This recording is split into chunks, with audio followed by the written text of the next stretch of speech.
wake up, and the room is still dim, the air a little heavy with silence. For a moment, your mind drifts toward all the things you haven't done yet, all the things that feel bigger than you. That's the exact second where most people stumble, when the day looks like a mountain before they've even laced their shoes. But you, right now, have another option. You can start not by climbing the whole mountain, but by placing one small stone in the right place. That single act, tiny as it seems, begins a chain reaction. Every story of transformation, every great invention, every breakthrough we admire, didn't begin with fireworks. It began with a micro win, a short line written in a notebook, one healthier meal, a single page read before bed. The truth is, you don't need to reinvent yourself overnight.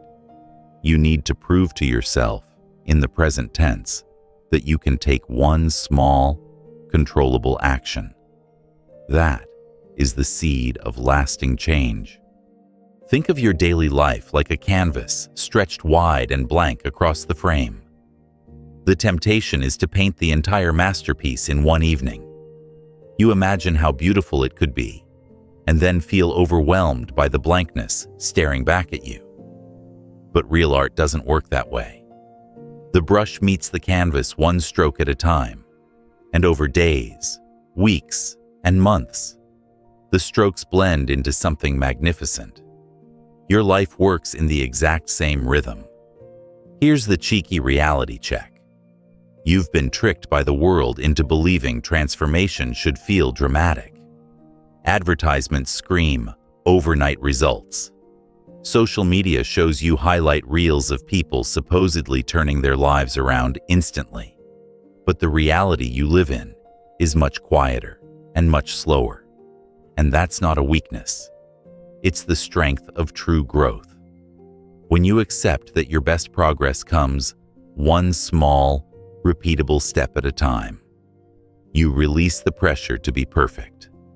Suddenly, you're free to focus on today's drop of water instead of the entire ocean. Picture this: a glass placed under a faucet.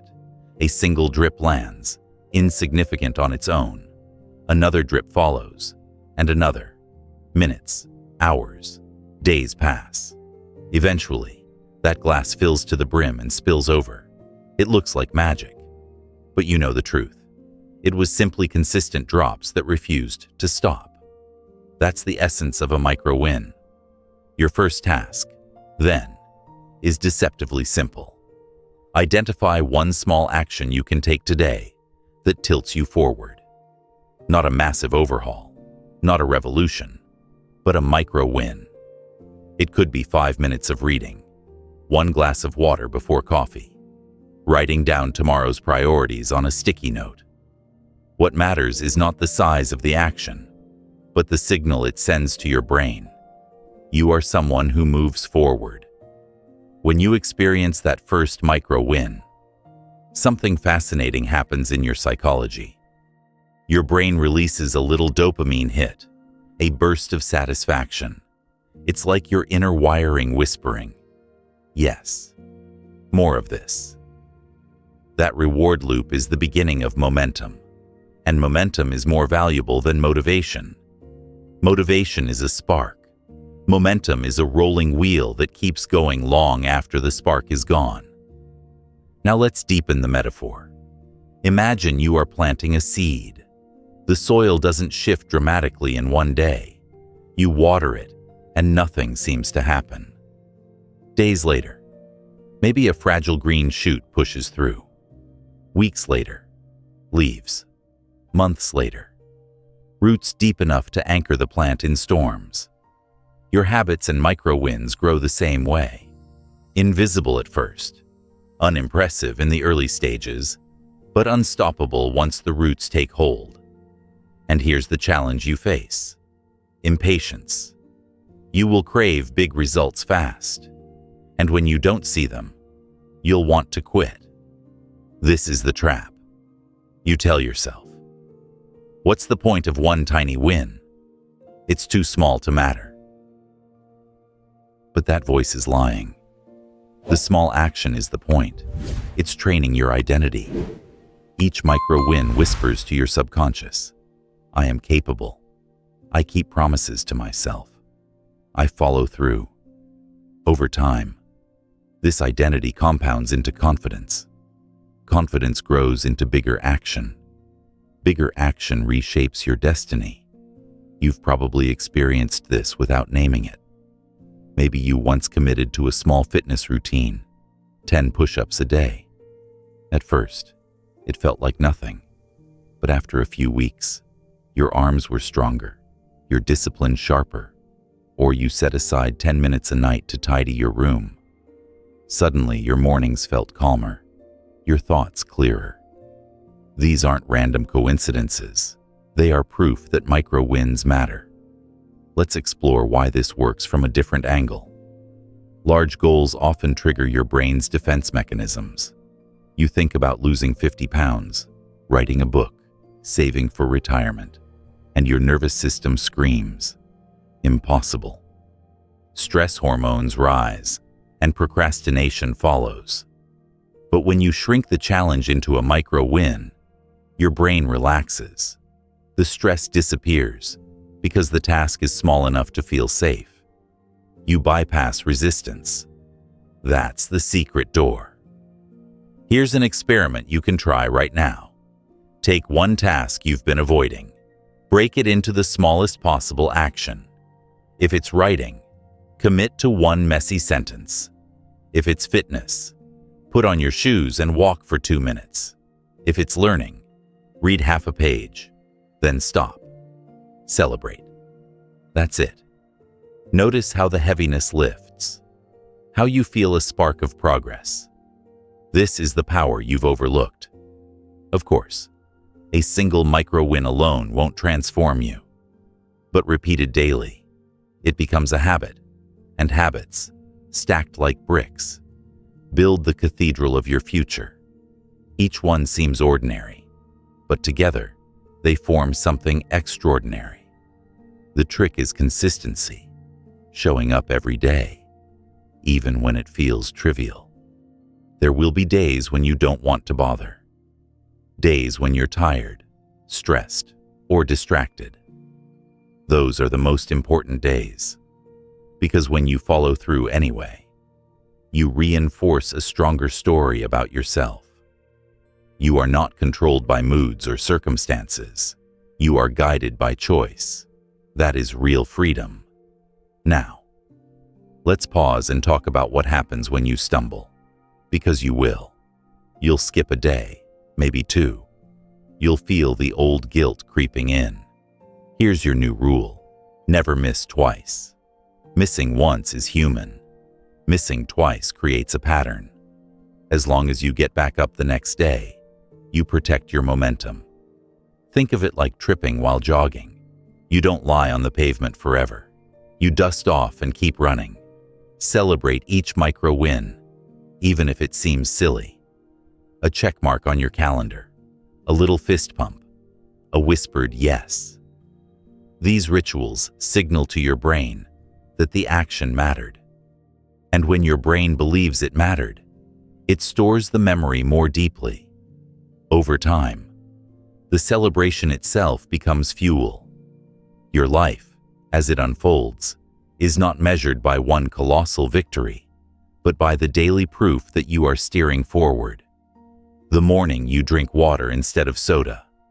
The evening you write a single paragraph. The walk you take instead of scrolling endlessly. These are not throwaway moments. They are the architecture of your better self. Now imagine yourself months from now. You've stacked hundreds of micro wins. Your habits look different. Your confidence feels different. You glance back and realize there was no dramatic turning point. Only a series of small steps that compounded quietly until one day, the landscape of your life looked entirely new. That is the promise of beginning small. You don't need perfect conditions. You don't need the perfect plan. You need only the courage to take the smallest possible action today. Start with one micro win. Tomorrow, another. Let them accumulate. Let them reshape how you see yourself. Soon, you won't be forcing change. You'll be living it. So, as you listen right now, ask yourself, what is one thing you can do before this day ends that would count as a micro win? One phone call, one page, one breath of stillness. Don't dismiss it. Choose it. Do it. Because that small act will ripple outward into every corner of your future. And with that single ripple, your story of growth begins.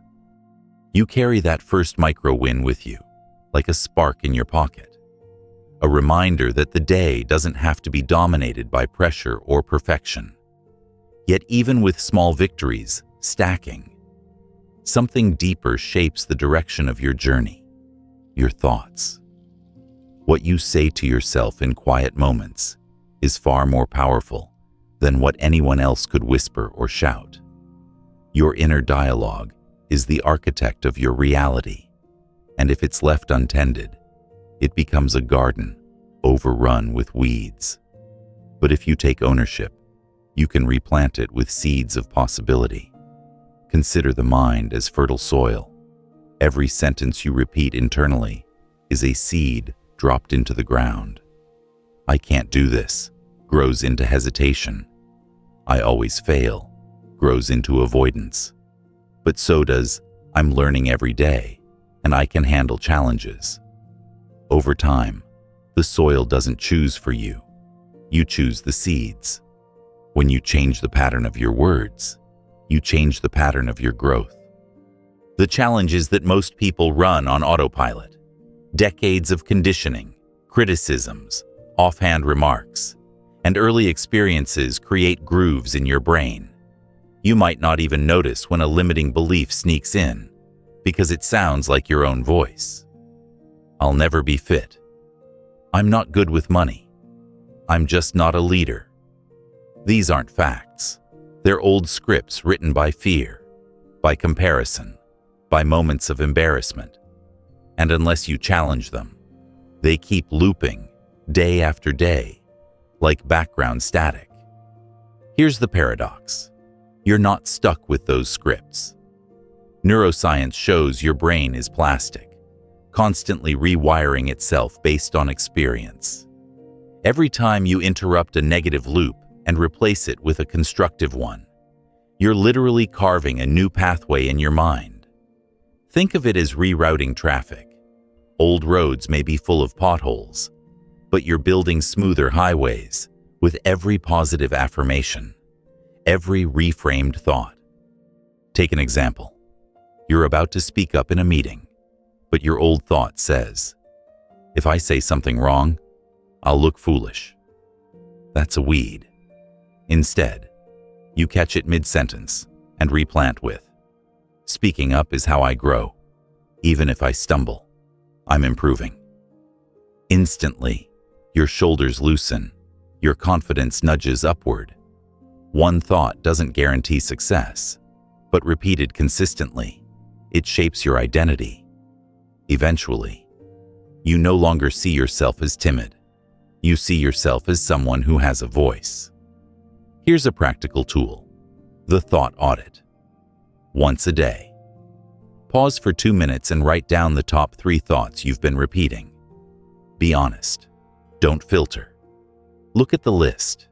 Do they push you forward or hold you back? Then, for each negative thought, craft one counter-affirmation rooted in truth. If you wrote, I'm bad at sticking with habits, reframe it as, I'm learning to build habits through small, consistent steps. Keep those new lines visible on your phone, a sticky note, or the bathroom mirror. Each time the old thought returns, swap it out. It feels forced at first, but repetition rewires reality. Now let's expand this beyond affirmations. A powerful mindset shift is to treat failure as data, not disaster. Most people see failure as a verdict on their worth. But think of scientists. They run experiments, and most of them fail. But failure simply reveals what doesn't work. It narrows the field of possibilities, guiding the next test. If you adopt the same stance, every stumble becomes a clue, not a condemnation. Suddenly, rejection, mistakes, and setbacks stop being threats. They become tuition. You pay for wisdom. Imagine you launch a side project that fizzles. The fixed mindset says, "I'm not cut out for this." The growth mindset says, "Now I know 3 strategies that didn't work. I'm closer to finding the one that does." That's not empty optimism. It's reframing. And reframing turns bitterness into fuel. Your thoughts also sculpt your emotional resilience. When life presses on you, an argument, a financial shock, an unexpected illness, your inner voice interprets the blow. "I'll never recover," magnifies the pain. "This is tough, but I can adapt," steadies your breath. Same event, different script, radically different outcome. That is the leverage of mindset. Here's another metaphor. Picture 2 musicians handed the same instrument. One tells himself, "I'm hopeless with music," and the instrument gathers dust. The other whispers, "I can learn a chord a day." And soon, melodies emerge. The instrument didn't change, only the self-talk did. Your mind is your instrument, and your words are the notes you play. Choose them carefully. A key technique for reprogramming is visualization paired with language. Close your eyes and picture yourself succeeding at a small goal, giving a presentation, running a mile, completing a project. See it in detail, the colors, the expressions, the feeling in your chest. Then narrate it. "I am capable. I am prepared. I am improving." This combination of image and word ingrains the belief deeper than words alone. Elite athletes use this constantly, rehearsing victories in the mind until the body follows. Now, let's address doubt, because it will persist. You'll catch yourself asking, "What if I can't?" Instead of trying to suppress it, use a technique called cognitive questioning. Ask, "What evidence supports this belief? Is it absolute? Have others succeeded in similar conditions? What's one small action I can take to disprove this?" These questions strip doubt of its authority. You realize most limiting beliefs are flimsy when held up to scrutiny. Another dimension is the company you keep in your head. Every voice you've internalized, parents, teachers, friends, critics, becomes part of your inner council. The trick is to decide who gets the microphone. When the harsh critic shouts, you can turn down its volume and amplify the encouraging coach. You don't erase the voices, but you choose which ones shape your path. It's also vital to cultivate gratitude as a mindset anchor. Gratitude interrupts the cycle of scarcity and comparison. When you wake up and name 3 things you're grateful for, you reframe the day before it starts. Suddenly, setbacks shrink because you've reminded yourself of what's still solid. Gratitude isn't denial, it's perspective, and perspective fuels resilience. One warning, positive thinking isn't magic. You can't simply chant "I'm successful" and wait for miracles. That's fantasy. Real mindset work pairs belief with behavior. The new thoughts open the door, but your daily actions walk you through it. If you say, "I'm disciplined," then follow with micro wins. You align words and deeds. That alignment is where transformation solidifies. Over time, this process changes not just your performance, but your identity. You no longer merely try to think positively, you embody it. You become the kind of person who expects solutions, who sees opportunities where others see dead ends, who bounces back when life throws punches, and identity is destiny. The way you view yourself dictates the choices you make, the risks you take, the resilience you bring to each day. So, what's your next step? Begin catching your thoughts like butterflies in a net. Hold them still, examine them, and decide which ones deserve to stay. Release the ones that poison you. Keep and nurture the ones that empower you. Plant them back into your mind like seeds. Water them daily, and watch how they bloom into confidence, clarity, and strength. Your mind is not a fixed prison. It is a field. You are the gardener, and with every intentional thought, you cultivate a reality that pulls you closer to the life you've been chasing. The soil is waiting. The seeds are in your hand. Plant wisely, and the harvest will be extraordinary. You've started stacking micro-wins. You've learned to speak to yourself with more compassion and clarity. But there's still one bridge you must cross if you want progress to last. That bridge is discipline. Motivation will get you moving for a day or a week, but it evaporates like mist when life gets stressful, when comfort calls louder than growth. Discipline, on the other hand, becomes your anchor, steady, predictable, and unshakable. It's not flashy. It doesn't rely on mood, and it doesn't disappear when the novelty fades. Discipline is the quiet force that keeps you showing up, and without it, your goals remain unfinished sketches on a canvas. Picture motivation as a spark. It's exciting. It lights up the night for a brief moment, but without wood and oxygen, it fizzles. Discipline is the steady flame in the fireplace that warms the house all winter. You feed it daily, and it stays alive. That flame is what you want to build in yourself, because sparks can't cook your meals or light your way forward. You need the fire that endures. So how do you actually build discipline? You begin small, like you did with micro-wins, but with an added layer of intentional design. Think about your habits as systems instead of isolated actions. If you want to become the kind of person who exercises daily, don't rely on feeling motivated. Instead, design your environment and your schedule so that exercise is the default. Lay your clothes out the night before. Put your shoes where you'll trip over them in the morning. Write your workout time into your calendar as a non-negotiable appointment. Discipline thrives when you make it harder to skip than to follow through. Here's another truth.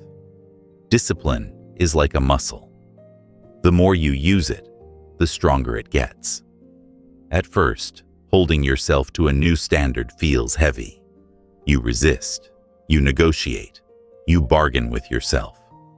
But every time you follow through, you increase your capacity. Just as lifting weights tears muscle fibers, so they rebuild stronger. Each disciplined act strengthens your willpower. Eventually, actions that once felt impossible become routine. That's not because you became superhuman. It's because you trained your discipline like any other skill. A powerful technique is the if-then plan. Instead of vague goals like, I'll try to read more, create clear triggers. If it's 9 p.m., then I will read for 10 minutes. This removes the need for constant decision-making. The brain loves certainty, and when you link habits to existing cues, you reduce friction. Over time, these if-then links turn into automatic responses, freeing up mental energy for bigger challenges. Now, let's talk about the trap of relying on feelings.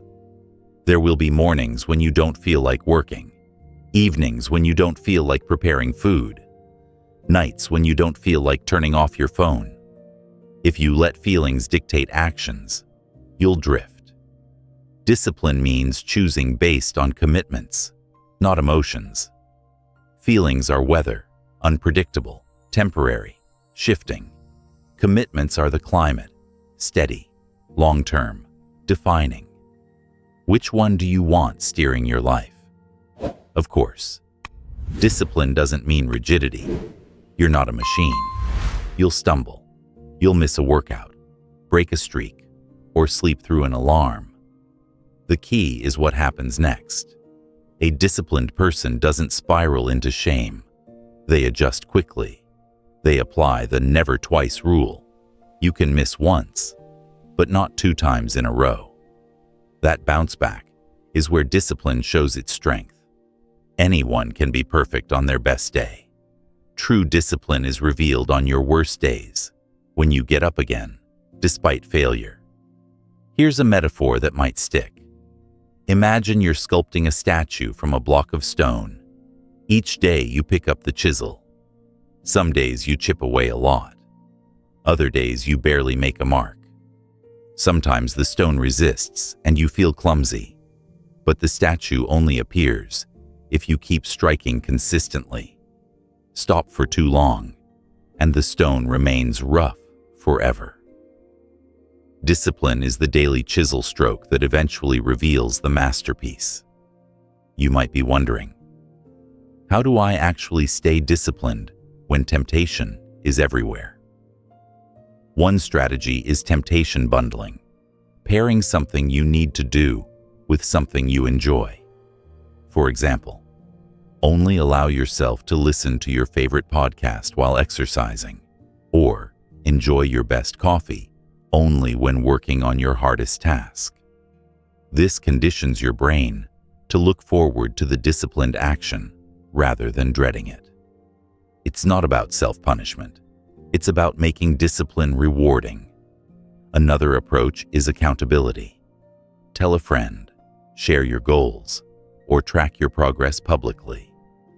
Humans are wired for social consistency. We hate to be seen as unreliable. When others know what you've committed to, you're more likely to follow through. But remember, external accountability is a crutch. Your ultimate goal is internal accountability, where you keep promises because you respect yourself, not because you fear judgment. You'll also need to eliminate distractions. Discipline struggles when temptation is one tap away. If your phone pulls you into endless scrolling, place it in another room during focused work. If junk food sabotages your eating habits, don't bring it into the house. It's not about willpower alone. It's about smart design. The disciplined path should be the path of least resistance. Discipline also means embracing delayed gratification. This is the ability to choose future rewards over immediate pleasure. Imagine 2 paths. One leads to instant comfort but long-term regret. The other, to temporary discomfort but long-term growth. The disciplined choice often feels worse in the moment, but pays dividends later. Think of studying instead of binging shows, saving money instead of impulse spending, going for a walk instead of hitting snooze. Each decision is a vote for the future version of yourself. Which version are you electing today? Over time, discipline shapes identity. You stop saying, "I'm trying to exercise," and start saying, "I'm the kind of person who exercises." That shift is profound. Your habits become part of who you are, not just things you do. And once discipline becomes identity, it no longer feels like effort. It feels like truth. You don't need constant reminders. You simply act in alignment with who you believe yourself to be. Let's be honest. Discipline is not glamorous. It doesn't always look inspiring. It looks like getting out of bed when no one's watching, choosing vegetables when fries call louder, opening a book instead of another tab. But while others wait for motivation to strike, you'll already be moving. That difference compounds, and soon, the gap between who you were and who you are becoming is undeniable. Here's a practical exercise to strengthen your discipline muscle starting today. Pick one non-negotiable action you'll do daily for the next week.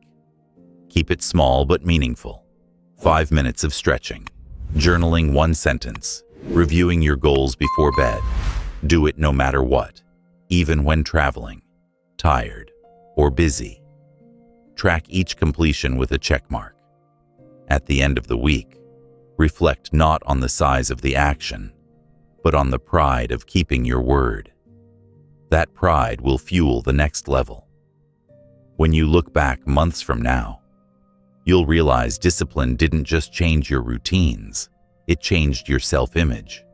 You'll see yourself as capable, reliable, resilient, and that identity will echo into every corner of your life, from career to relationships to health. It all starts with choosing to show up, even when you don't feel like it, especially when you don't feel like it. Because discipline, unlike motivation, is not a fleeting guest. It is the house you build and live in. Each brick is an act of follow-through. Each wall a boundary you've honored. Each roof beam a commitment upheld. And once you're inside that house, storms may rage outside, but you remain steady, protected by the structure you built with your own 2 hands. You've begun to collect micro wins. You've rewritten the soundtrack of your thoughts, and you've started building the steady fire of discipline. But if you want to become unshakable, there's another threshold you must cross: your relationship with discomfort. Growth does not happen inside the lines of comfort.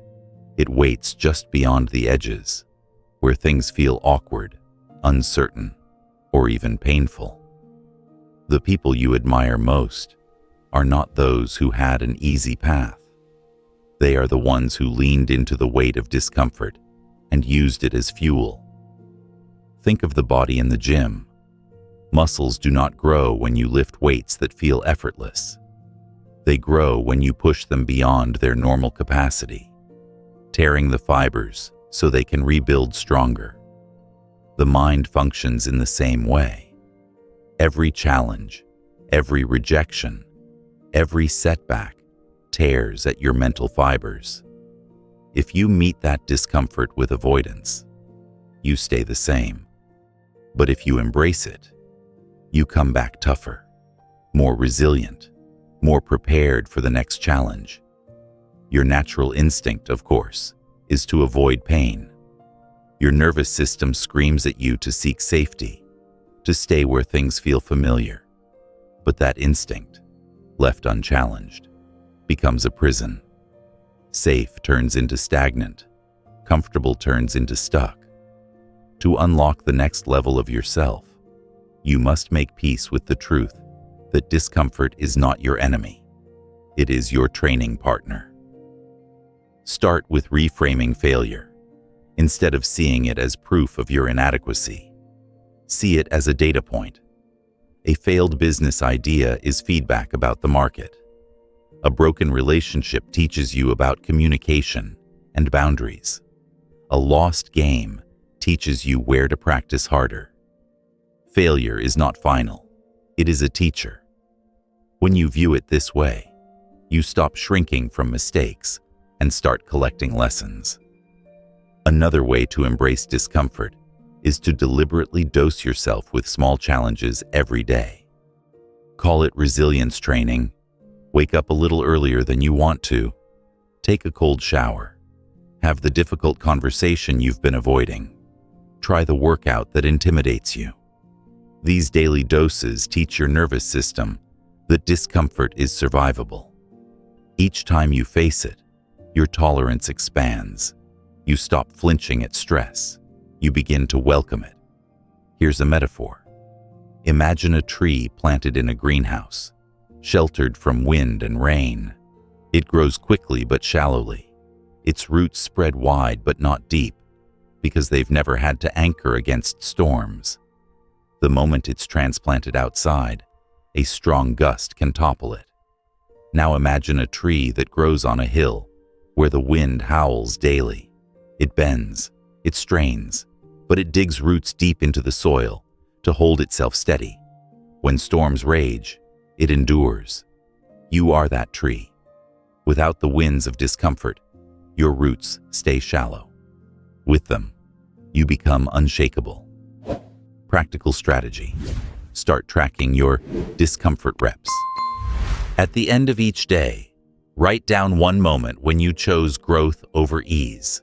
Maybe you spoke up in class. Maybe you said no when you normally would have said yes. Maybe you kept running when your legs begged you to stop. These small reps add up like any workout.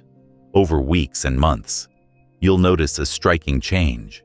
You feel more grounded, less rattled by life's inevitable storms. But let's be clear. Embracing discomfort doesn't mean reckless suffering. It doesn't mean ignoring exhaustion or pushing until you break. True resilience balances challenge with recovery. Athletes know this. You stress the body, then you rest, and that cycle builds strength. The same is true for your mind. You lean into discomfort. Then you give yourself permission to recover with sleep, connection, or silence. That balance is what creates lasting resilience instead of burnout. Now, consider the role of rejection. For many people, rejection is the deepest discomfort. It feels personal, like a wound to identity. But if you reframe it, rejection becomes a compass. Every no eliminates one wrong path, narrowing your search for the right one. The more rejections you endure, the closer you move to opportunities that fit. Resilient people do not avoid rejection. They pursue it, knowing it sharpens them. Imagine a child learning to walk. They wobble, they fall, they cry, but they get up again. Each fall strengthens balance. Each bruise teaches coordination. If adults approached discomfort with the same courage as a toddler, how much further could they go? That child doesn't view falling as failure. They see it as the only way forward. You can reclaim that perspective. There will be moments when life delivers more discomfort than you invited. Illness, loss, unforeseen crises. In those moments, resilience is less about seeking challenge and more about steadying your breath. You remind yourself, I can endure this. I don't need to control every storm. I only need to anchor my response. Discomfort becomes not something you run from, but something you walk through with calm determination. Here's a practice. When discomfort hits, pause and say, "This is training." 3 words that reframe pain into purpose.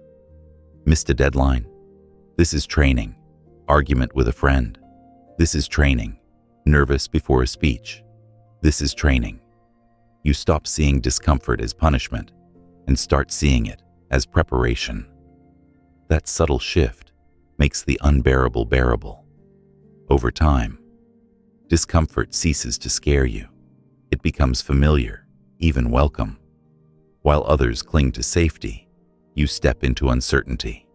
And each time you do, you expand the edges of what you can handle. Eventually, you realize there is no ceiling, only horizons. Discomfort is not the barrier to your better self. It is the pathway. Every time you face it, you carve resilience deeper into your character. Every time you choose it, you step closer to becoming someone who cannot be shaken by fear, doubt, or circumstance. So the next time you feel the pull of safety, pause, breathe. Remind yourself that growth waits on the other side of unease. Then step forward anyway. That step is the mark of resilience, the quiet strength that carries you through any storm. The spark of small wins has taken root. Your inner voice is beginning to lift you instead of dragging you down. And your discipline has started to steady your steps. You've even leaned into discomfort and discovered its hidden gifts. Now it's time to widen the frame and look at something bigger than your habits or your mindset, your environment, the world you surround yourself with, both physical and social, shapes your growth more than you realize. If discipline is the engine that drives you forward, environment is the fuel that keeps that engine running smoothly. Look around your physical space. Is it cluttered, chaotic, full of reminders of unfinished tasks? Or is it clear, intentional, set up to make progress easier? Environments either support your best self or sabotage you silently. A messy desk invites distraction. A clean one invites focus. A fridge stocked with junk food invites temptation. One stocked with nourishing meals makes health effortless. The truth is, you don't have unlimited willpower. If every day feels like a battle with your surroundings, you'll eventually lose. Smart growth means designing spaces that carry you forward, even when motivation is low.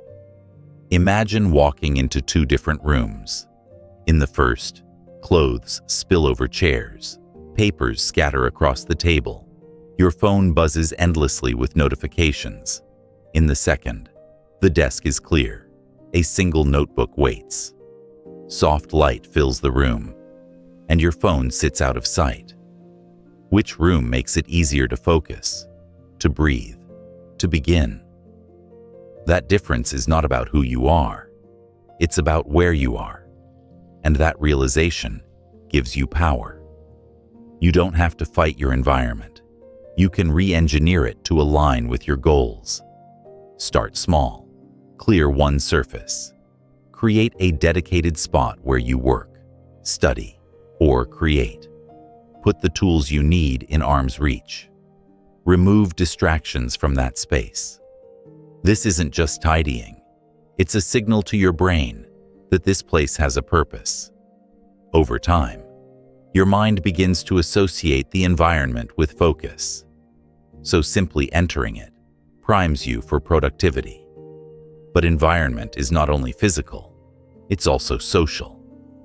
The people closest to you, friends, family, colleagues, are mirrors. They reflect back attitudes, beliefs, and behaviors, and slowly, you adopt them as your own. If you're surrounded by cynicism, you'll start to doubt.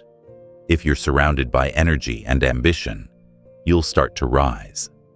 That doesn't mean you must cut people out of your life. It means you become intentional about where you spend the most time and whose voices you allow to shape your story. Ask yourself, who in your circle energizes you? Who challenges you to grow? Who drains you, leaving you tired or resentful? Begin tilting your time toward the first group. Seek conversations with people who inspire you, even if only in small doses. This could be mentors, colleagues, or even voices you find in books and podcasts. In the digital age, you can fill your head with wisdom from people you may never meet. Those voices matter too. Speaking of digital, your environment extends to what you consume online. Every scroll through social media, every headline you click, every video you binge creates an atmosphere inside your mind. If you fill it with negativity, comparison, and outrage, you're polluting your inner environment. If you fill it with insight, encouragement, and learning, you're enriching it. Curation is the key. Ask yourself, does this content pull me forward or drag me down?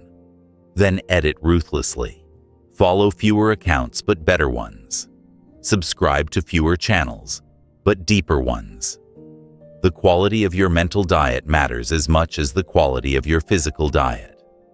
Here's a metaphor. Picture yourself as a plant.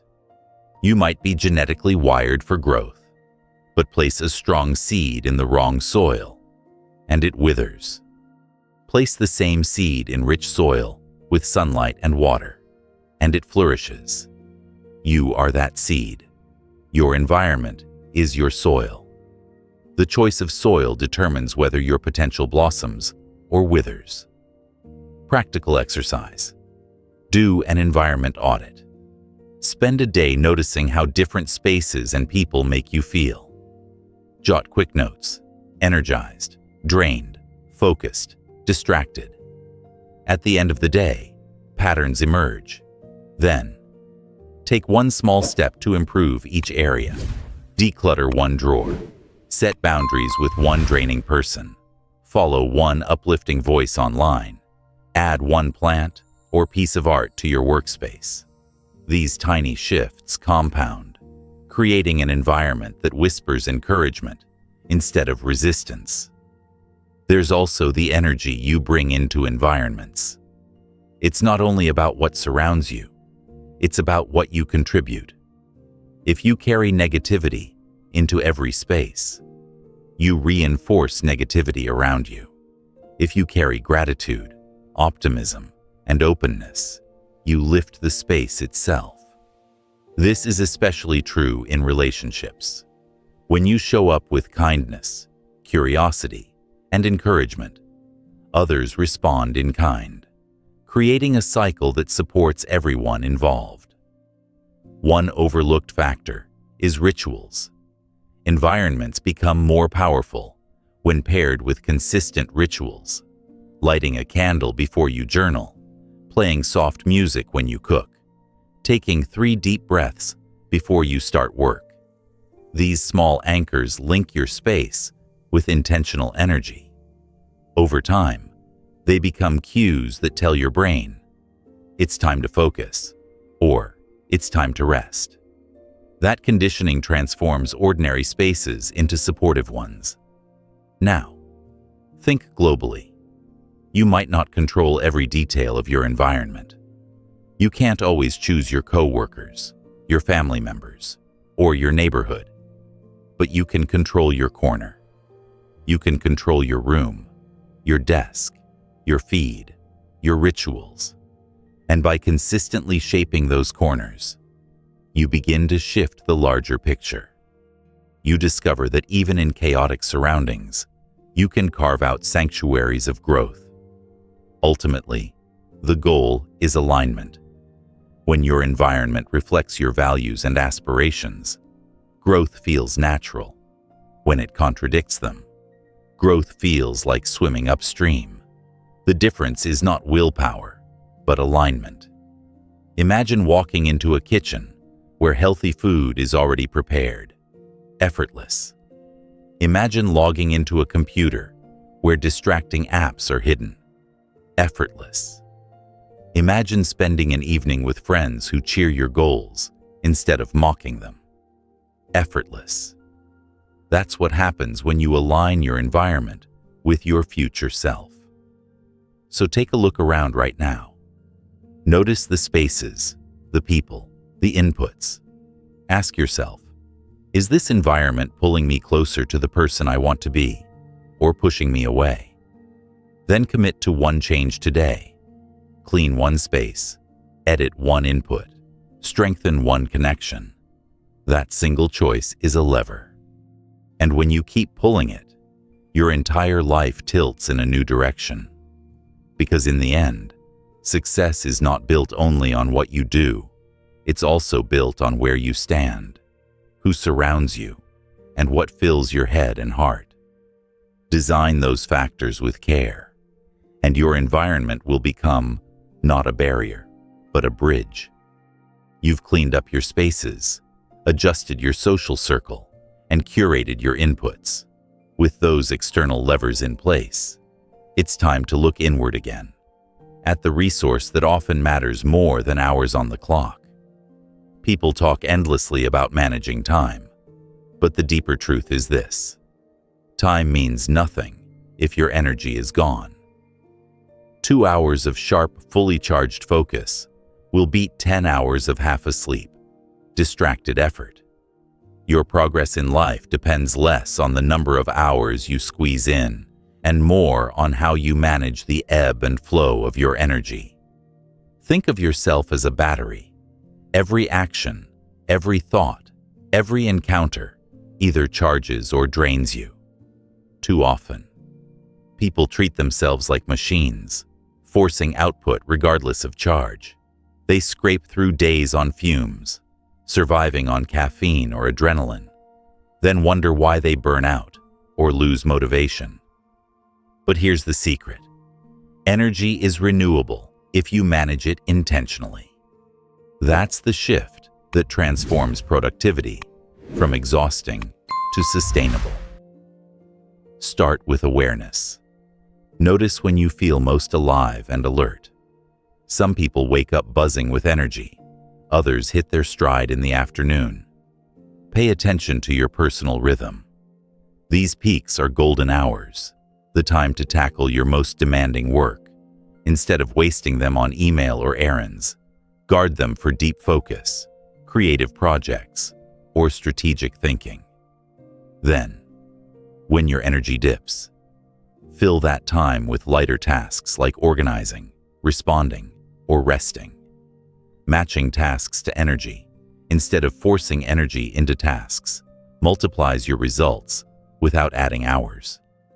But energy isn't just about rhythms, it's also about recovery. Think of athletes.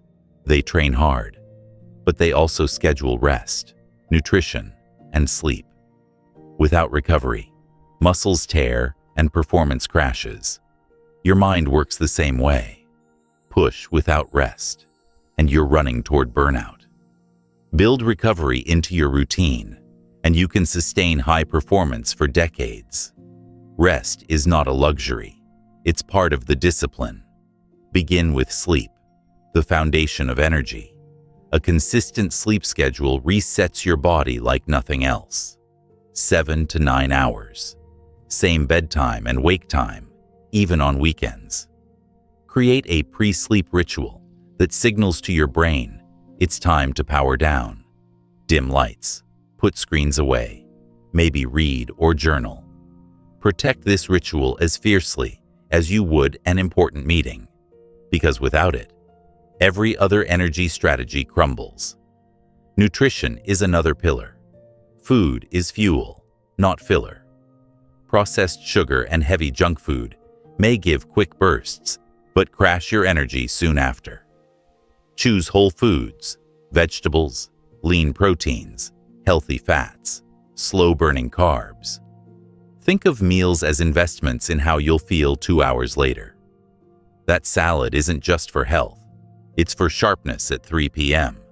That glass of water isn't just hydration. It's focus during your meeting. Each bite is a choice for clarity or fog. Then there's movement. Energy stagnates when the body stagnates. You don't need to run marathons. Simple daily movement is enough to keep blood flowing and stress dissipating.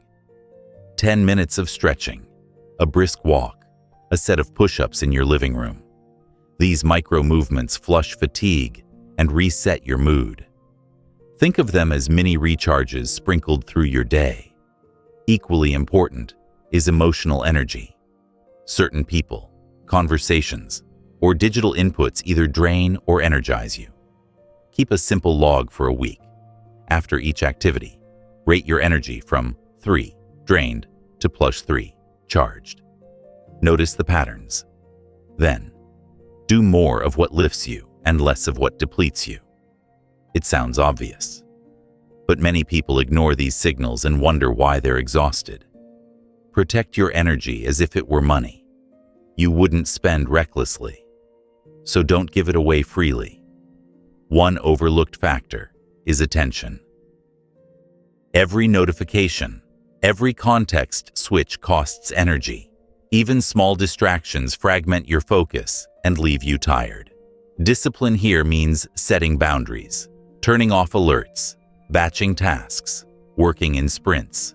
Try the Pomodoro technique, 25 minutes of focus followed by 5 minutes of rest.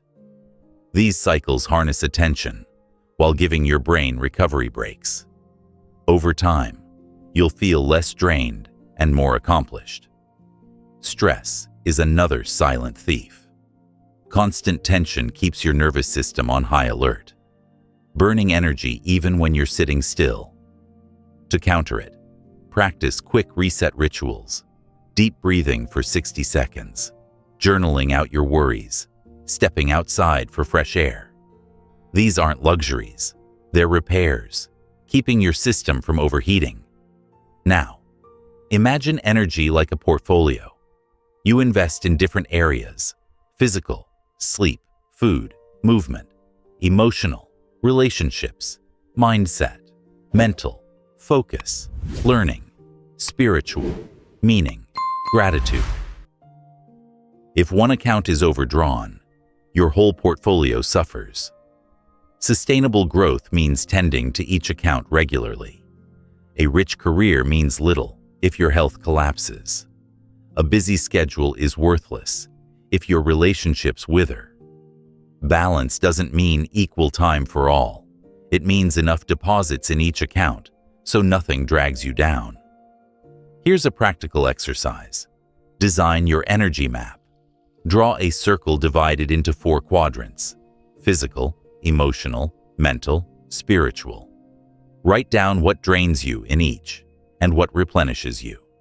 Then, each week, choose one action to reduce a drain and one to add a recharge. Over time, you'll notice your baseline energy rising. Another tool is the morning ritual. How you begin your day sets the tone for everything that follows. Instead of reaching for your phone immediately, design a 20-30-minute ritual that charges your battery. It might be exercise, journaling, meditation, reading, or simply sitting quietly with coffee. The key is to choose activities that nourish, not drain. Begin charged, and the rest of the day unfolds more smoothly. Equally powerful is the midday reset. Many people crash after lunch. Instead of forcing through with more caffeine, schedule a quick walk, a stretch, or a breathing break. Even 10 minutes can reboot your energy far more effectively than another cup of coffee. Treat these resets as maintenance, like plugging your phone into the charger before it dies. And don't forget the evening wind down. Just as mornings charge you up, evenings should power you down. Reflect on wins, let go of stresses, and prepare for tomorrow. Protect this ritual from screens and noise. It signals to your brain that rest is coming, making sleep deeper and recovery stronger. Energy management also means being selective about commitments. Every yes you give is energy spent. Learn to say no to tasks, events, or obligations that don't align with your goals. A polite no today preserves energy for the yes that matters tomorrow. Think of leaders, athletes, or creators you admire. They don't simply work harder, they manage energy better. They train, rest, and refuel with precision. They know when to push and when to pause. They treat energy as the scarce currency it is. You can do the same. So ask yourself, how's your battery right now? Half full? Nearly drained? What action could you take in the next hour to recharge? Drink water. Step outside. Close your eyes for 5 deep breaths. Simple, quick, but powerful.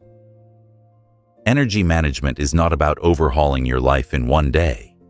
It's about small, consistent deposits that keep you charged. Because when you manage energy instead of just time, you discover a new level of productivity and peace. You stop dragging yourself through tasks and start flowing through them. You stop surviving on fumes and start thriving on fuel. And that shift, quiet, steady, renewable, unlocks a version of you that can sustain growth for the long haul. You've learned to protect your energy, to treat it like a currency instead of an afterthought. But there's another dimension of growth that keeps your journey fresh instead of stale: the art of lifelong learning. Progress isn't a straight line to some final destination. It's a spiral that keeps circling higher. Every time you think you've arrived, you realize there's more to discover, more to master, more to become. To get better every single day, you must commit not only to habits and discipline, but to curiosity itself. Imagine 2 rivers. One flows steadily, carrying fresh water, nourishing everything in its path. The other stagnates, still and lifeless, its surface thick with algae. Your mind is like those rivers.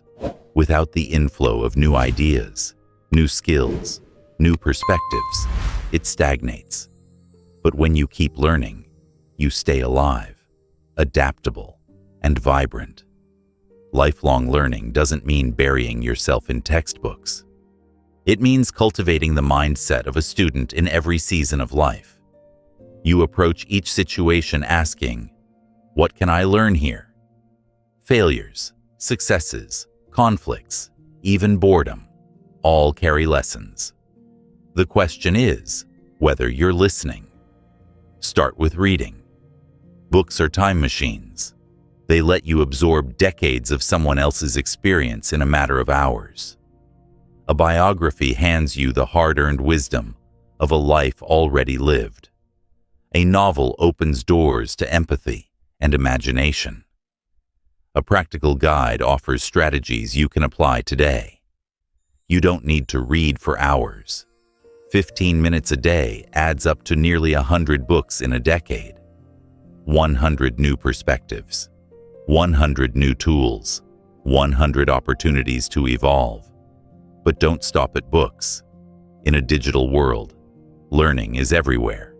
Podcasts during commutes, online courses on your laptop, documentaries in the evening, conversations with mentors or colleagues. Each is a classroom, if you treat it as such.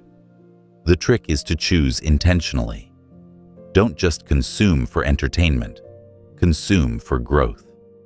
Ask, how will this change the way I think, act, or see the world? Reflection is equally important. Knowledge without reflection is like water poured into a cracked jar. It seeps away. Take time each week to pause and review. What did you learn this week? How did you apply it? What worked? What failed? What patterns are emerging? Journaling is powerful here. Even a few lines clarify lessons and prevent you from repeating the same mistakes. Reflection turns experience into wisdom. Here's a practice. Adopt the beginner's mind. It means approaching situations with openness, as if you're new, even if you're experienced.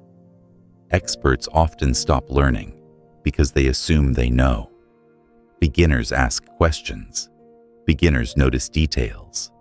Beginners are willing to look foolish. And in that openness, they keep growing. Try it in your next meeting, project, or conversation. Set aside your assumptions and ask, what if I don't know everything here? You'll be surprised how much fresh insight appears. Another principle: diversify your learning. Don't limit yourself to your field or passion. Explore adjacent skills or even unrelated subjects. A musician might study psychology to understand creativity. An entrepreneur might study design to improve branding. A teacher might study storytelling to connect with students. These cross-pollinations spark innovation because they connect dots most people never link. Also, learn from people, not just content. Every person you meet carries knowledge about resilience, culture, history, or craft. Ask questions. Listen deeply. Don't just wait for your turn to speak. Dig for their perspective. You'll find lessons in the most unexpected places. A taxi driver's story, a child's observation, a colleague's offhand comment. When you treat every interaction as a classroom, the world becomes your university. Now, let's address failure again. Lifelong learners don't fear mistakes. They pursue them. Each misstep is an experiment. If you try something new and stumble, you've gained data others will never have. That data refines your next attempt. The person who fails often but learns is miles ahead of the person who avoids failure altogether. Mistakes, then, are not setbacks. They are tuition. Here's another metaphor. Imagine life as a game where every skill is a tool. The more tools you collect, the more challenges you can handle. If you only ever learn one skill, you're stuck when that tool fails. But if you've gathered dozens, communication, strategy, empathy, creativity, you can adapt to almost anything. That adaptability is survival in a world that changes faster every year. Curiosity is the spark that drives lifelong learning. Stay curious. Ask why more often. Don't just accept how things are. Probe beneath the surface. When something frustrates you, instead of complaining, ask, why does it work this way? How could it work differently? Curiosity opens doors. Others walk past. But remember, learning without application is hollow. Don't just stack books, courses, or podcasts as trophies. Use them. Take one insight, apply it today, and watch how it shifts your actions.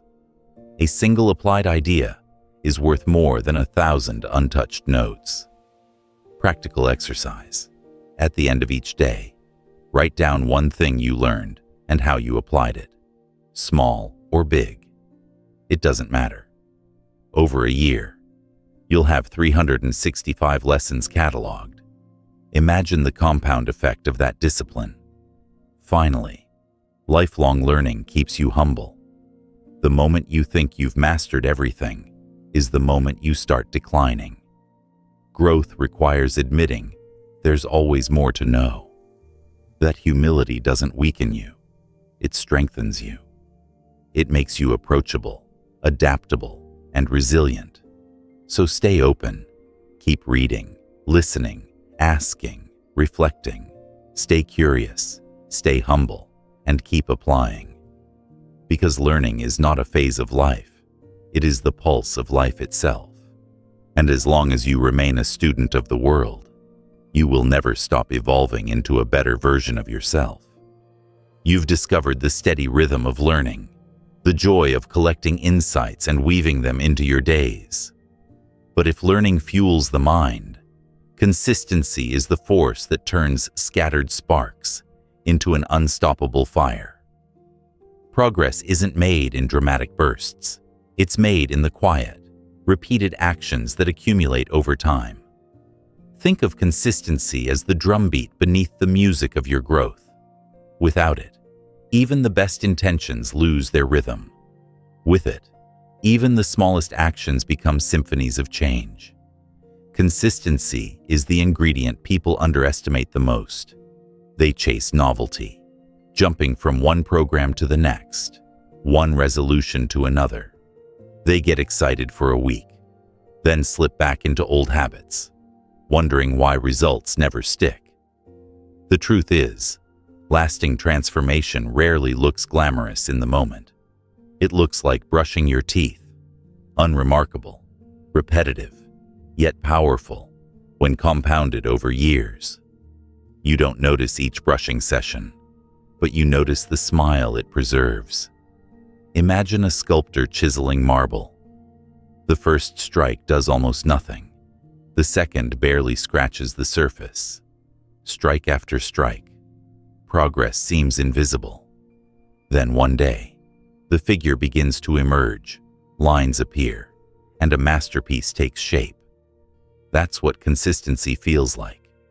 You may not see immediate change, but each repeated action chips away at the old you and reveals the new. Consistency isn't about perfection. You'll miss days, you'll stumble. But what defines you is not whether you stumble, it's whether you return. A consistent person doesn't demand flawless performance. They demand steady commitment. If you miss a workout, you don't miss the next. If you skip journaling one night, you pick it back up tomorrow. The power lies in returning so often that lapses never become patterns.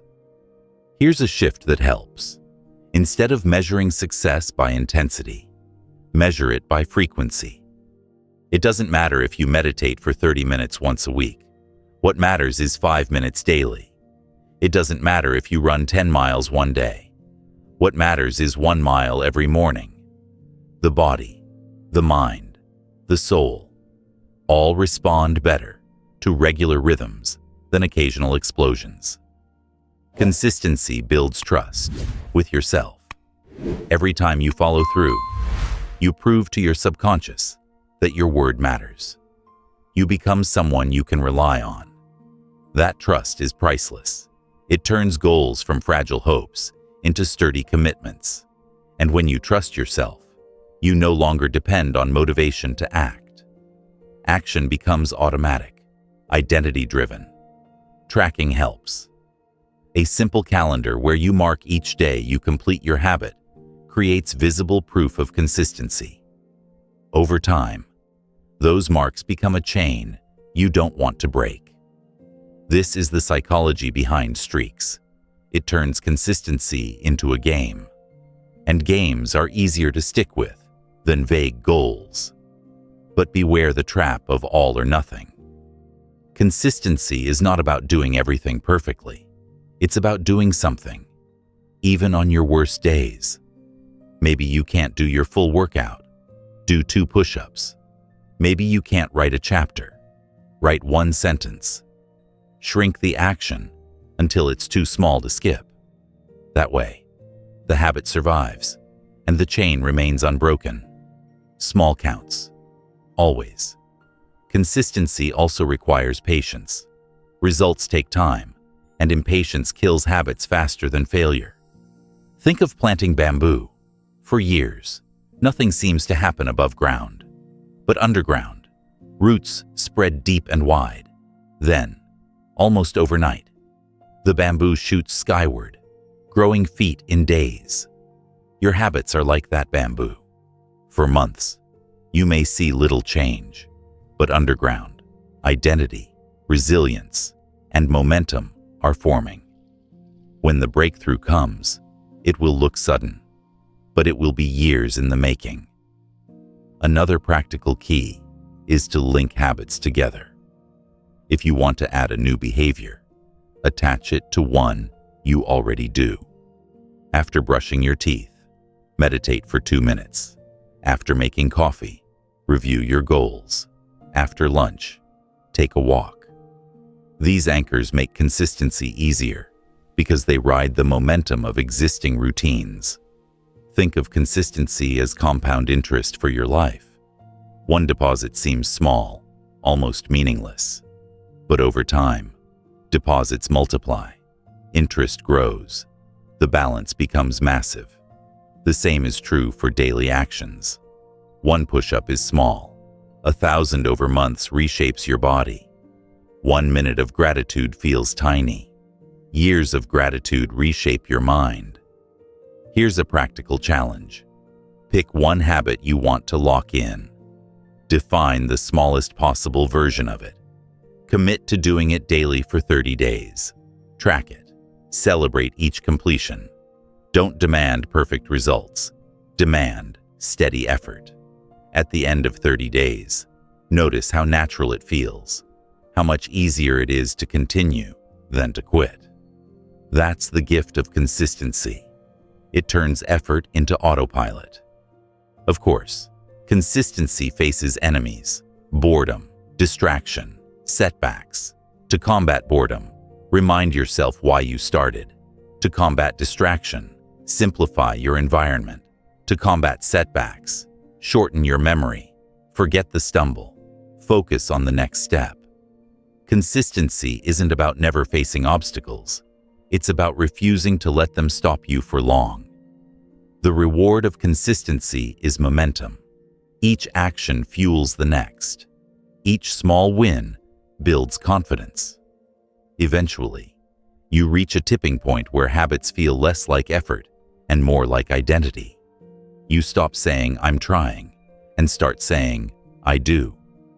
That's the moment consistency becomes self-sustaining. So imagine your life 5 years from now. If you stick with your small habits daily, where will you be? Healthier, calmer, stronger, more skilled. Imagine, too, the opposite. If you drift, if you only act when motivated, where will you be? The gap between those futures is not determined by intensity. It's determined by consistency. Choose the drumbeat. Choose the steady rhythm. Because in the end, consistency is the bridge that carries you from today's effort to tomorrow's transformation. One step, one habit, one day at a time, until the new you is not just a goal, but a reality you live every moment. The steady beat of consistency has given your habits a rhythm, but another quality is needed to keep you moving through seasons of slow progress: the art of patience. In a world obsessed with instant gratification, patience feels almost radical. Everywhere you look, advertisements promise quick results, apps deliver immediate rewards, and people celebrate overnight success stories. Yet beneath the noise, reality whispers a different truth. Meaningful transformation takes time. The stronger your patience, the steadier your journey. Patience isn't about waiting passively, arms crossed, tapping your foot. It's active. It's the decision to keep showing up, to keep watering the soil, to keep chiseling the marble, even when results aren't visible yet. Think of a farmer. They plant seeds, tend the fields, and trust that growth is happening underground. They don't dig up the seeds every day to check. They trust the process. That same trust is what you need in your own life. Impatience is one of the greatest saboteurs of growth. You start a new habit, running, journaling, meditating, and within a week, you're discouraged because the mirror hasn't changed. Your stress hasn't vanished. Your life doesn't feel transformed. You forget that habits work like compound interest, invisible at first, then powerful over time. Without patience, you quit before the payoff arrives. With patience, you stay long enough to see the harvest. Here's the cheeky reality check. You've been trained to expect fast results. Technology has conditioned your brain. Want food? Tap an app.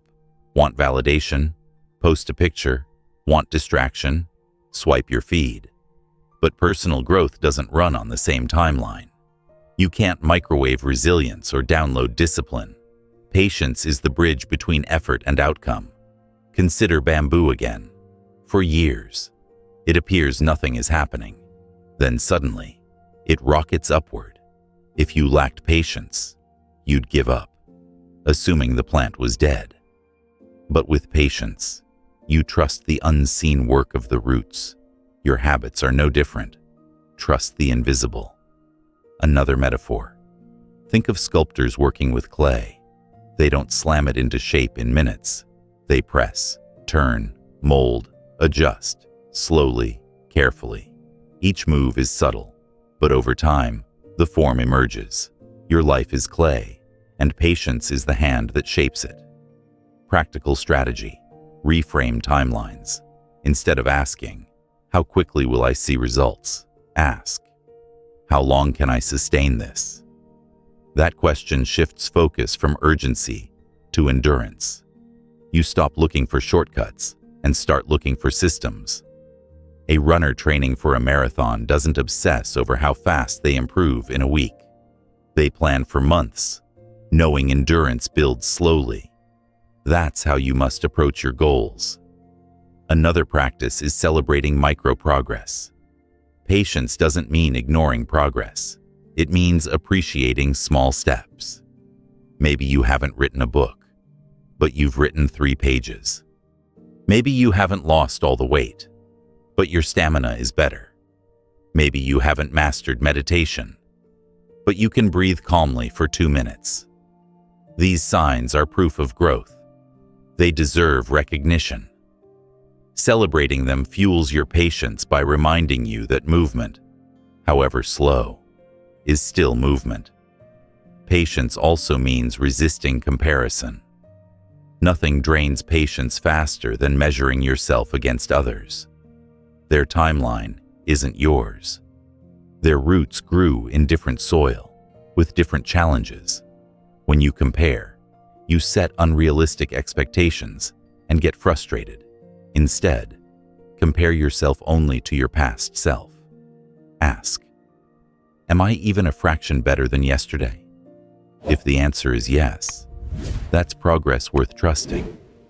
Delaying gratification is another layer of patience. It's choosing long-term rewards over short-term comfort, saving money instead of spending impulsively, exercising instead of scrolling, studying instead of binging. Each time you delay gratification, you strengthen your patience muscle.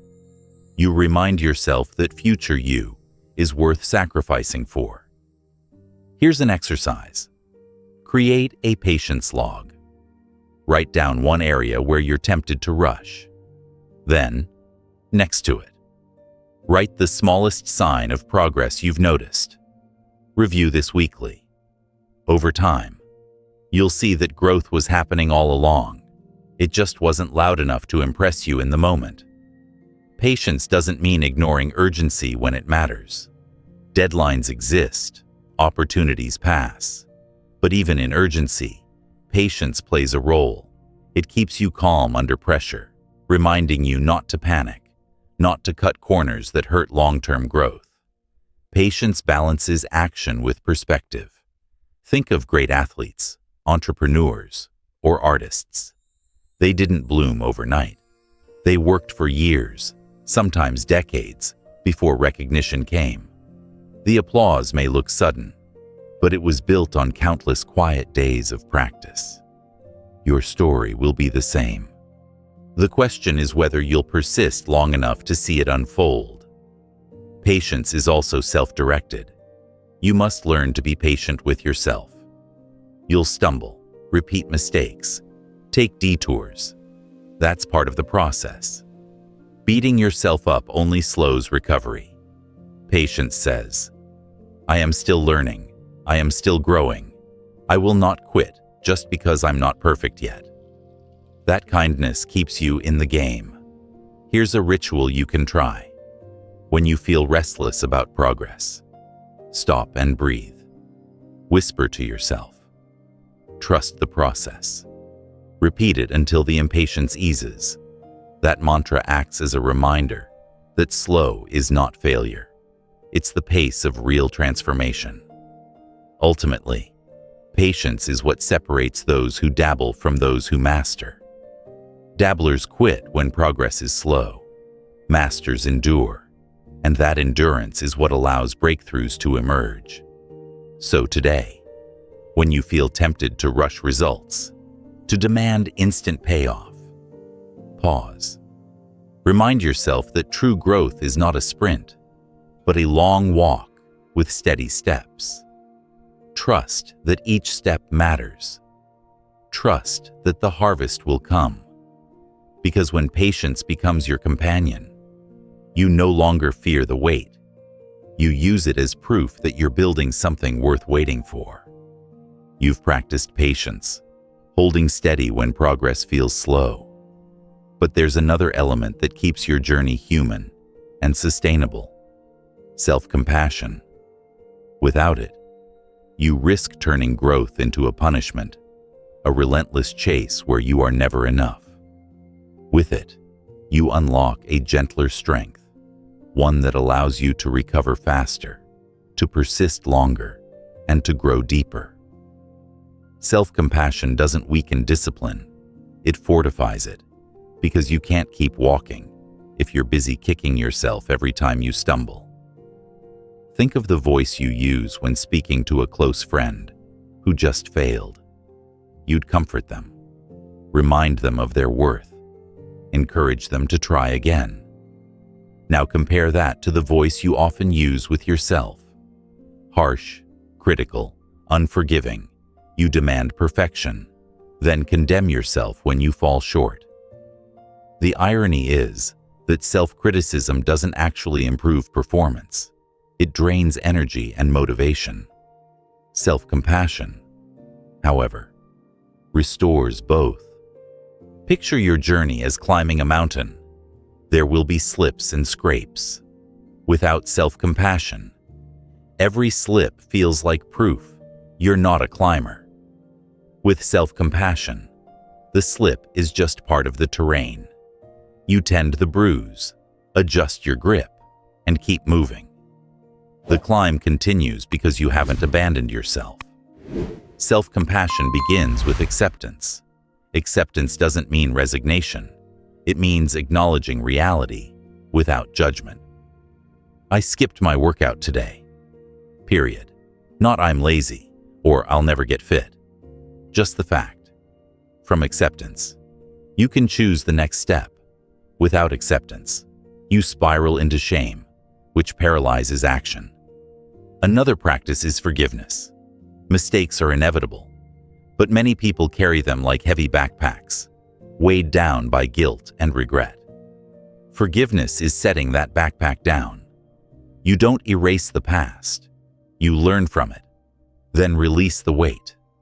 Imagine driving with your eyes glued to the rearview mirror. You'd crash. Forgiveness is turning your gaze forward again. Self-compassion also means recognizing your humanity. You are not a robot designed for flawless execution. You are a human being with emotions, limits, and needs. Growth requires effort, yes, but also rest. If you push without compassion, you burn out. If you rest without guilt, you return stronger. That balance keeps you moving long after others quit. Practical exercise. When you catch yourself in harsh self-talk, pause and ask, would I say this to someone I love? If not, reframe it.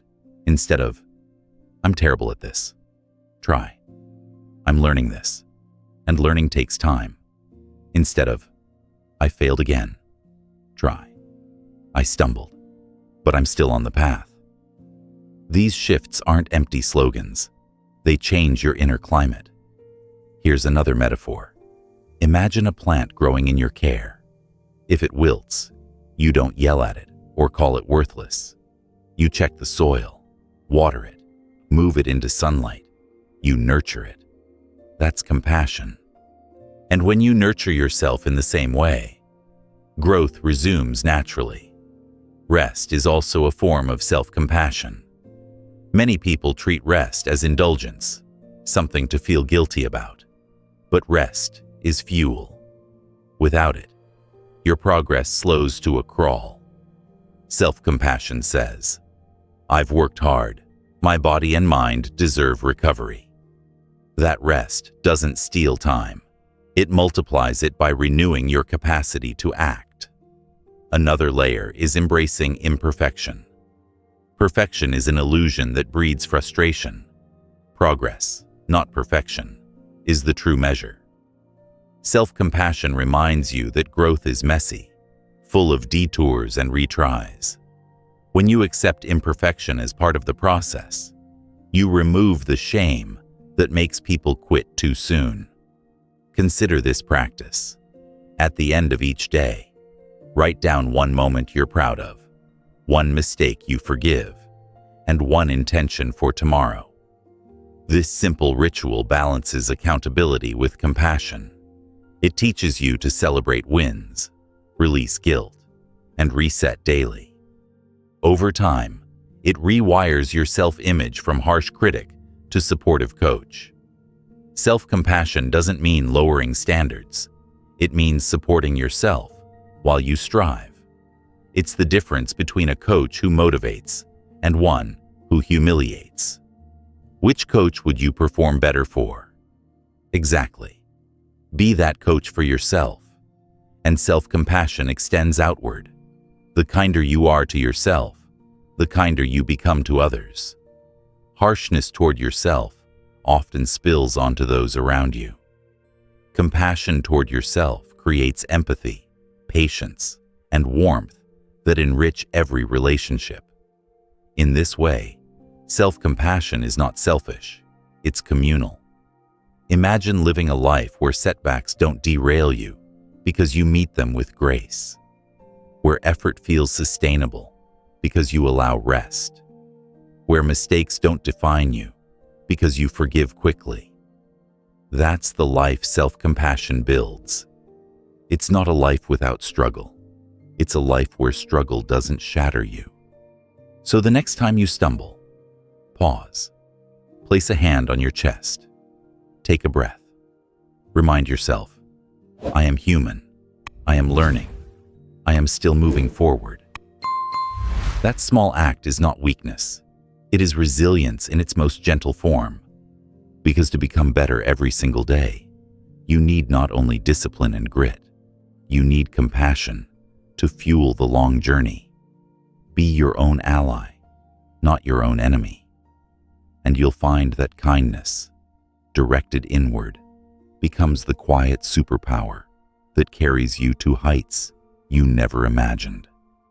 You've practiced self-compassion, treating yourself like an ally instead of an enemy. But kindness alone won't carry your ambitions across the finish line. Growth also demands focus, the ability to direct your attention where it matters, to filter the noise, and to immerse yourself fully in the task at hand. In a world buzzing with notifications, distractions, and endless options, focus has become a rare currency. And like all rare currencies, the ones who master it gain extraordinary advantage. Think of your attention as sunlight, scattered across a field. It warms but doesn't transform. Concentrated through a magnifying glass, it ignites. That's the power of focus. It takes your scattered energy and sets it on fire. Every breakthrough you admire, every great work of art, every invention began with someone who was able to narrow their attention long enough for the idea to take shape. But focus doesn't come naturally in the modern age. Your brain evolved to scan for threats and opportunities. Every ping, every buzz, every flashing headline feels urgent, pulling you into constant micro-shifts. Left unchecked, this fractured attention erodes your productivity and leaves you exhausted. That's why cultivating focus is not optional. It's survival in a distracted world. The first step is awareness. Notice how often you switch tasks in an hour. Notice how your body feels after an afternoon of multitasking. Scattered, drained, unsatisfied. Multitasking promises speed, but delivers stress. The brain doesn't actually juggle tasks. It switches rapidly between them, losing efficiency each time. It's like opening and closing doors non-stop. You're busy, but you're not moving forward. True focus means closing most of those doors and walking through one. Practical strategy: single tasking. Choose one priority and give it undivided attention for a set period. Block distractions. Silence notifications. Put your phone in another room. If thoughts intrude, jot them down quickly and return. This discipline feels hard at first, but over time, your brain learns to settle. Single tasking is like lifting weights for your attention. The more you practice, the stronger you get. Another tool is time blocking. Instead of letting tasks bleed into each other, assign blocks of time for specific work, mornings for creative projects, afternoons for meetings, evenings for reflection. Protect those blocks fiercely. When people or distractions intrude, treat it like someone trying to interrupt a critical appointment, because that's exactly what it is, an appointment with your future. Environment matters here, too. A cluttered desk scatters your focus. A clean one sharpens it. A noisy room drains attention. Quiet enhances it. You don't need a perfect setup, but you do need intentional cues. Light a candle before deep work. Play instrumental music. Close unnecessary tabs. These signals prime your brain for immersion. Your mind itself also needs training. Meditation, even 5 minutes a day, strengthens focus. You practice noticing when your thoughts wander and gently returning them. That muscle carries over into work and life. Journaling helps too. It clears mental clutter, giving you space to focus on what matters. Prioritization is another key. Not all tasks deserve your best focus. Use tools like the Eisenhower matrix. Separate urgent from important. Urgent tasks scream the loudest, but important tasks move you forward.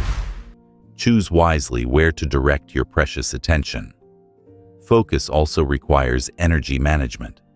You can't expect sharp concentration at your lowest energy point. Align your hardest work with your peak hours.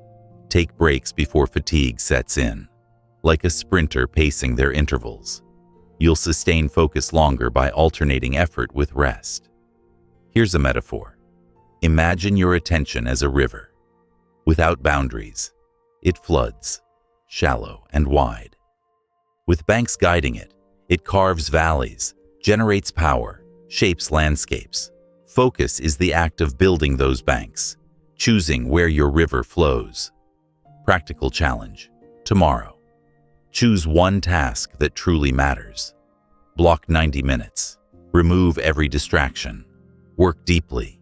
When you finish, reflect on how it felt compared to scattered multitasking. That experiment alone will show you the difference. Focus isn't about doing more. It's about doing what matters. You could spend a lifetime busy and achieve little, or you could spend focused hours and create lasting impact. The choice is where you direct your gaze. Over time, mastering focus reshapes your identity. You become the kind of person who finishes what they start, the kind of person others trust to deliver, the kind of person who builds momentum instead of scattering energy. And once focus becomes part of who you are, distraction loses its grip. So train your focus like a craft. Guard it like treasure. Because in a world desperate for your attention, the rarest and most powerful act is to claim it for yourself and to aim it at the life you're building. You've learned to direct your attention like a beam of light, steady and intentional. But life is not only about what happens inside your own head. It's also about how you connect with others. And here is where another form of intelligence becomes essential: emotional intelligence. If focus helps you manage tasks, emotional intelligence helps you manage relationships, both with yourself and with the people who surround you. It's the ability to recognize, understand, and guide emotions instead of being swept away by them. Without it, your growth risks becoming cold, isolated, or fragile. With it, you build deeper connections, resolve conflicts gracefully, and carry a steadiness that others trust. Think of emotional intelligence, or EQ, as the bridge between inner mastery and outer influence. You may have all the skills, habits, and knowledge in the world, but if you can't manage your emotions or empathize with others, doors remain closed. People don't just respond to your words, they respond to the energy behind your words. EQ is what makes your growth contagious. Let's break it down. The first element is self-awareness. This means noticing your emotions as they arise, instead of being controlled by them. Anger, sadness, excitement, jealousy. These emotions are data, not directives. When you become aware of them, you gain the power to choose your response. Without awareness, you react blindly. Imagine standing in a storm without realizing you're soaked. Self-awareness is the umbrella that lets you say, "Ah, it's raining. Do I want to walk through or wait it out?" Practical strategy. Pause 3 times a day and ask, "What am I feeling right now?" Name the emotion.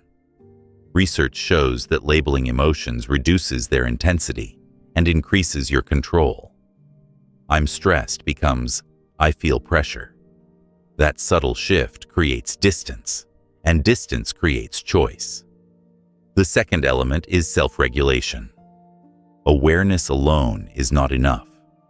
You must learn to channel emotions constructively. This doesn't mean suppressing feelings. It means expressing them in ways aligned with your goals. Anger can fuel courage instead of destruction. Anxiety can sharpen preparation instead of paralyzing you. Regulation is like steering a powerful horse. You don't kill the energy, you guide it. Practical tools: deep breathing to calm your nervous system, reframing thoughts to shift perspective, or taking a break before responding. Simple techniques, but they give you space to act with intention instead of impulse. The third element is motivation, not external, but internal. High EQ people are fueled not only by rewards or recognition, but by purpose. They stay committed through setbacks because their drive comes from within. This ties back to consistency and patience. When you understand your why, your emotions align with your actions. Motivation becomes less about hype and more about meaning. The fourth element is empathy. This is where EQ extends outward. Empathy is the ability to step into someone else's shoes, to feel what they feel without judgment. It's listening not just to words, but to tone, posture, pauses. Empathy doesn't mean agreeing with everything. It means understanding deeply. And understanding is what allows influence. People follow those who make them feel seen. Practice empathy by listening actively. Ask open-ended questions. Reflect back what you hear. It sounds like you're frustrated because this validation diffuses tension and builds trust. Even in disagreement, empathy creates common ground. The fifth element is social skill, the ability to navigate relationships, build networks, and resolve conflict. Strong social skill is not manipulation, it's collaboration. It's knowing how to express yourself clearly, how to negotiate respectfully, how to create win-win outcomes. This skill turns individual growth into collective success. Now, consider how EQ ties into resilience. Life will deliver conflicts, rejections, misunderstandings. Without EQ, you take everything personally, lash out, or shut down. With EQ, you pause, reflect, and respond in ways that preserve dignity. You stay steady while others spiral. That steadiness makes you a pillar people lean on. Here's a metaphor. Imagine two ships at sea. One is tossed wildly by every wave, spilling cargo and drifting off course. The other adjusts its sails skillfully, using the wind, even storms, to move forward. Emotional intelligence is those sails. The waves don't stop, but you harness them instead of being wrecked by them. Practical exercise. Keep an emotion journal. Each night, write one situation where you handled emotions well, and one where you didn't. Note what triggered you, what you felt, how you reacted, and how you could respond differently next time. Over weeks, you'll notice patterns and gain clarity on your emotional habits. EQ also elevates leadership. Leaders without it may achieve compliance, but not loyalty. Leaders with it inspire commitment because they connect on a human level. Whether or not you see yourself as a leader, you lead whenever you influence someone, friends, family, colleagues. Building EQ multiplies your influence in every role, and don't overlook the inward ripple.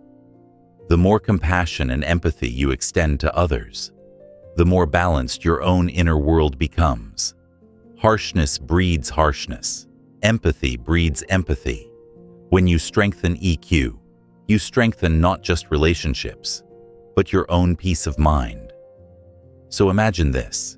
You walk into a tense room, and instead of absorbing the chaos, you anchor calm. You listen, empathize, redirect the energy, and leave the space lighter than you found it. That's the mark of high EQ. It doesn't just make you better, it makes the people around you better. In the end, emotional intelligence is not soft, it's strong. It's the steel beneath kindness, the structure beneath connection, the engine behind influence. And when combined with the habits, patience, focus, and resilience you've built, it completes the picture of becoming better every single day.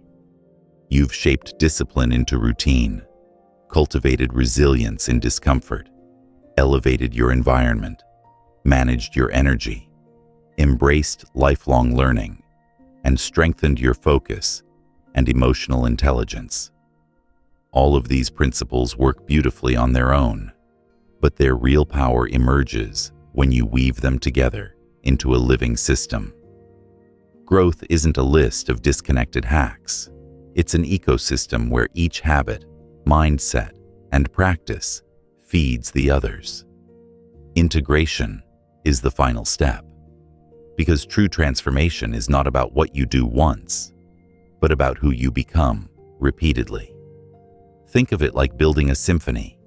Each instrument, discipline, patience, compassion, focus, resilience, plays its part.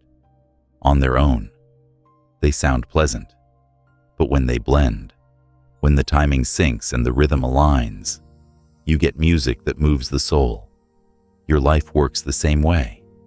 When your daily actions, your thoughts, your surroundings, and your emotions line up, they create harmony.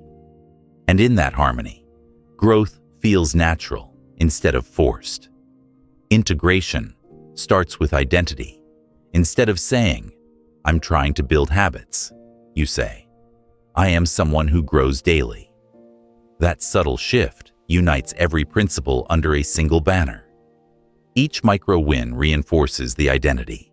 Each patient step, each focused session, each compassionate response, together.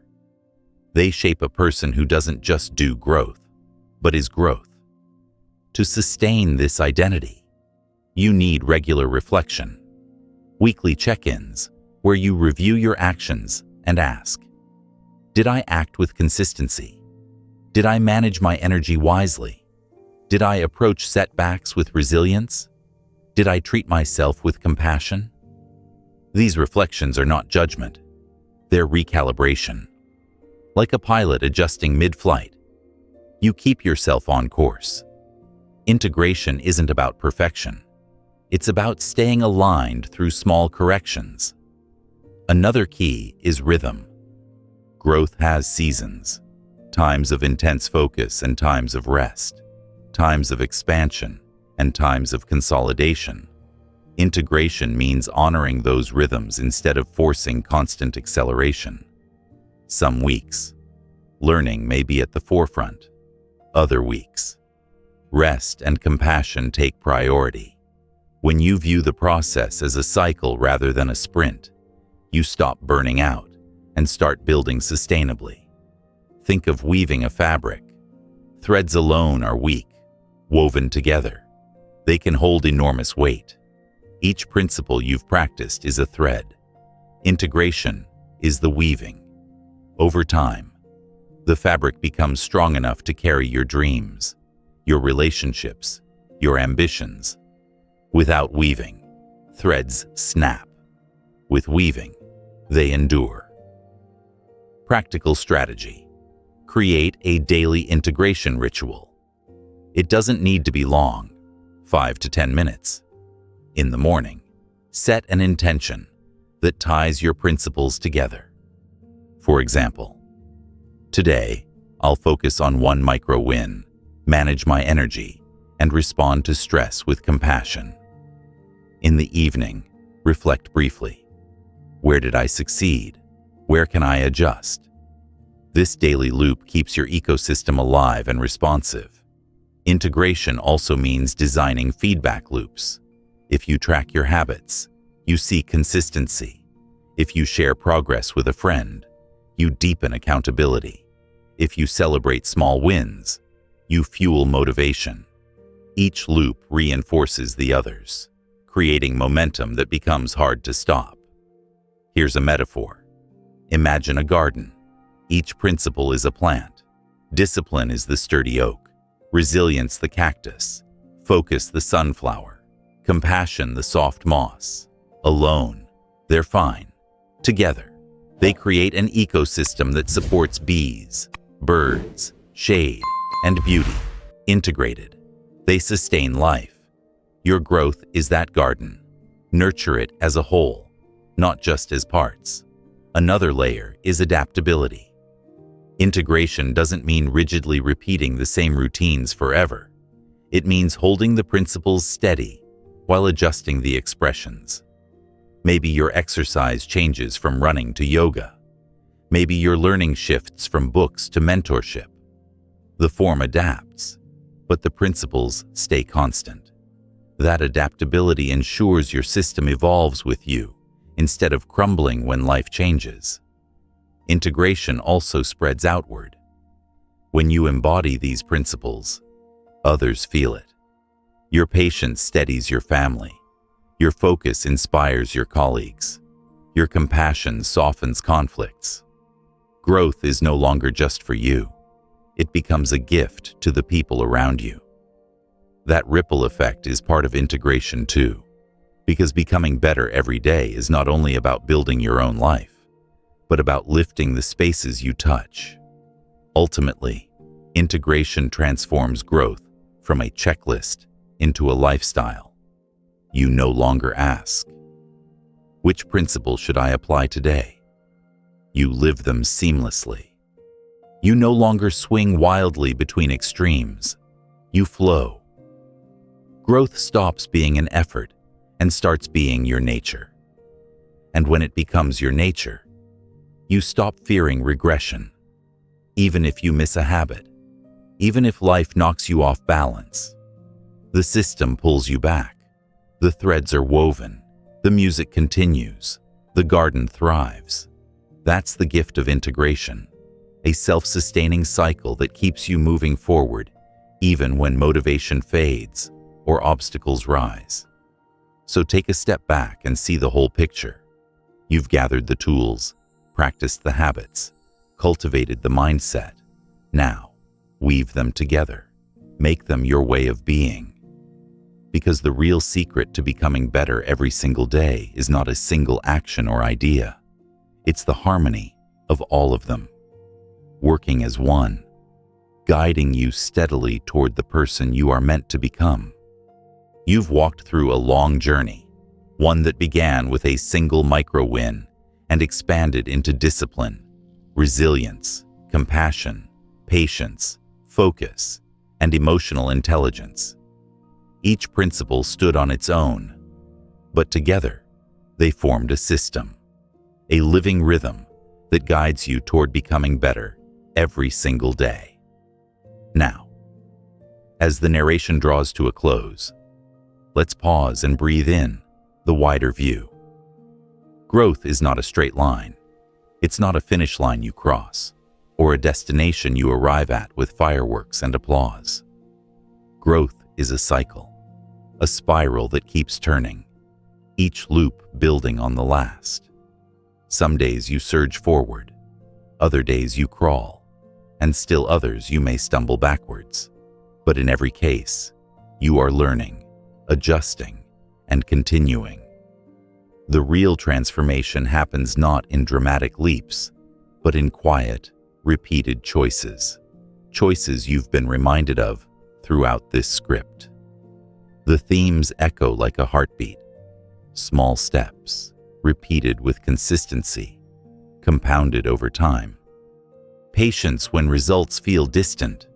Resilience when life presses hard. Compassion when you stumble. Focus when distractions multiply. And emotional intelligence to anchor your relationships and your inner calm. These aren't isolated tactics. They're strands of a rope, woven together. They pull you toward the life you want, one steady tug at a time. Remember, perfection was never the goal. The goal is progress. The goal is showing up again after setbacks. The goal is trusting that even the tiniest improvement, one extra push-up, one kinder thought, one deep breath, matters. Because when stacked across weeks and months, those small choices create a person you barely recognize. Someone steadier, stronger, kinder, and clearer than before. So hold on to this. The best is yet to come. No matter how many times you've fallen, no matter how long the road feels, you are capable of amazing things. The journey is not about rushing to an end. It's about becoming, day by day, moment by moment, the fullest version of yourself. Keep going, keep trusting, and keep becoming better every single day.